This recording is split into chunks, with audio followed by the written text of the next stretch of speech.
just for clarity. Now, at the end of last year, Louise Casey produced a report following her comprehensive review of social integration in the UK.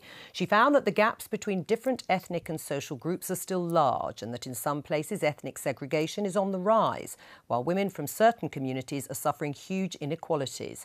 As part of her review, she made a number of recommendations, and we'll be talking to her about those in just a moment. But first, Elizabeth Glinker has been to Birmingham to find out more. September 1985, and the Handsworth area of Birmingham burns. Record levels of unemployment and tensions between disenfranchised black youths and more recently arrived Asian immigrants boils over into rioting. The predominantly white police force moves in with a massive show of force. 2 men are burnt to death in their shop. Many more people are injured. The city is divided. The white people keep in their area and we keep in ours. We don't go in their territory and they don't usually come in our territory. So that's the way it works out, really. 30 years on, and this is the Soho Road in the heart of Handsworth. It's a multicultural community with people from all different backgrounds living side by side. But the Casey Review says that this place is the exception and not the rule, and that Birmingham, like many of our towns and cities, is becoming more divided. Desmond Jadu is a community activist who says despite huge efforts over the last 30 years, he recognises many of the findings of the review. His concern is that not enough action is being taken to change things. It's very sad. I'm one of the people that witnessed what happened in 1985. In Handsworth particularly, you will see, when events are going on, etc., everyone's there from all different backgrounds, and they're genuinely there. But it's not reflected across Birmingham. In terms of cohesion, you've had a lot of reports done, but the reports have been put on a bookshelf and never acted upon. And Birmingham is not alone. Across the UK, there are pockets of segregation where people live in neighbourhoods dominated by one ethnic group or religion. Blackburn, Burnley and Bradford all have wards where more than 3/4 of the population are of Muslim origin. It means some children are attending schools with little opportunity of meeting pupils from different backgrounds. Just a few miles south of Handsworth is Spark Brook, one of 5 wards which are now home to the vast majority of Birmingham's Pakistani Muslims. For those working to prevent isolation, the reasons for these concentrations are not hard to understand. People generally flock together where you try to find a sense of belonging and identity and similarities. So from then, I think what's happened is people have continued that, and rather than moving out, have just made these hubs and these pockets. And are there particular barriers for women? Many just feel, and this is what the women have said to me, they feel it's not worth the effort, it's not worth a battle because we end up getting abused, we're not supported, there's not enough speaking out for us, and we're just beaten down. So they step back, retreat and just carry on as they have done over the years. With separation deeply ingrained in some migrant communities for both social and economic reasons, it's hard to overestimate the scale of the challenge when it comes to better integrating our towns and cities. And I'm joined now by Dr. Amra Bone, who is the first female Sharia Council judge in the UK. Welcome to the Daily Politics. Just before I come to you, the last time, Louise Casey, you came on the programme, you said to me that segregation and social exclusion were at worrying levels, and you called for a bold and new integration strategy from government and community leaders. Now, your report put a lot of emphasis on Muslim communities rather than any other communities. Was that fair? Yes, because the areas that have highest levels of unemployment, both for women and men, in terms of the types of jobs that those communities have access to are very different.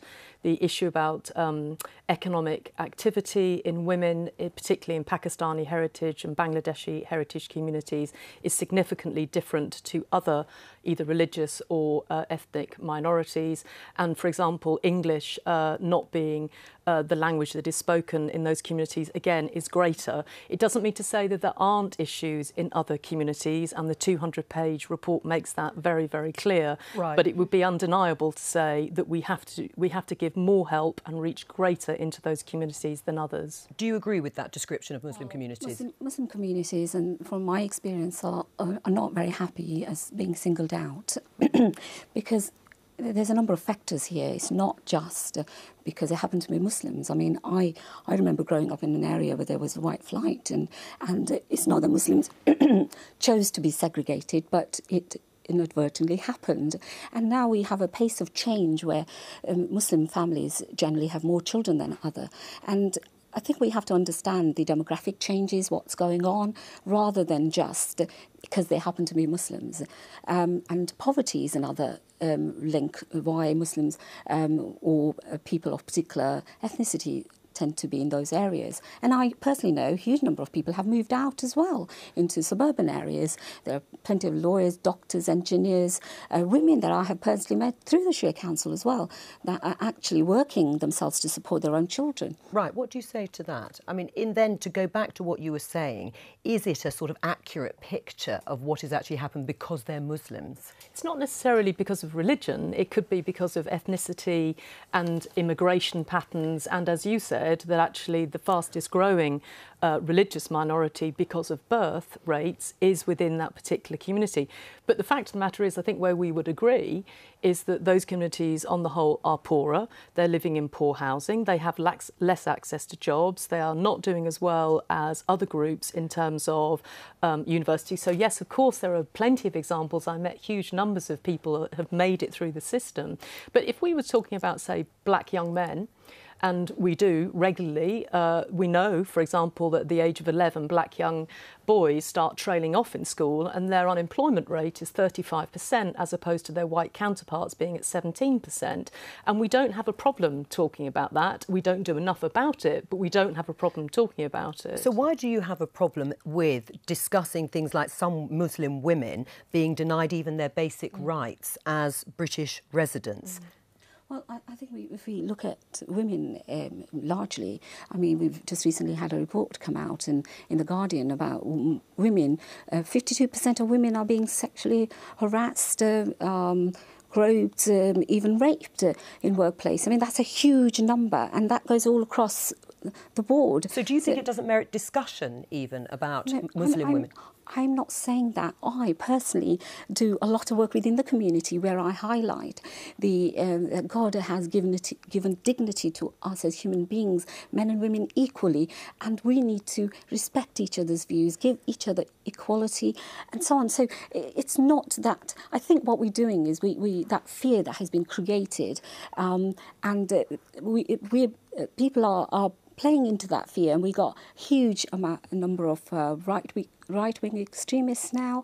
As Tim Farron pointed out, that because of the government's concentrating on Muslim extremists, they have largely ignored the white extremists, which in fact is creating a ground for more attacks. Although the numbers, of course, although you're right, there's been an increase in terms of white extremists, the numbers still are larger in terms of Muslim fundamentalists. Your report, Louise Casey, recommends securing women's emancipation in communities where they're being held back by regressive cultural practices. What are those regressive cultural practices? Well, the fact that women aren't able to get access to being able to speak English, for example. I mean, I didn't have to work very hard in places like Birmingham to find countless women who, if they weren't allowed out of their home, they would only be allowed out of their home to go to various classes that could not be around English or indeed emancipation. I also have a problem with some Sharia councils and Sharia courts because they're creating, well, I know that's a tough thing to say to you given your position, but I think creating an alternative legal system that has no standing in British society, and a woman thinking she's married when she is not married and does not have the same rights that I would have, I think all of those things start to subjugate women. And to be fair, I was quite shocked by that in terms of those particular communities. Well, come back. I mean, why does Sharia law have a place here? Well, we, as human beings, everyone has a right to practice their faith, since Christianity had no divorce, people went to marry in the church but divorce in the civil law, whereas Judaism and Islam has always had this concept of divorce. So people want to live by their faith as well as the law of the land. As a Muslim, I should live by the law of the land, and we do live by the law of the land, but people also want to practice.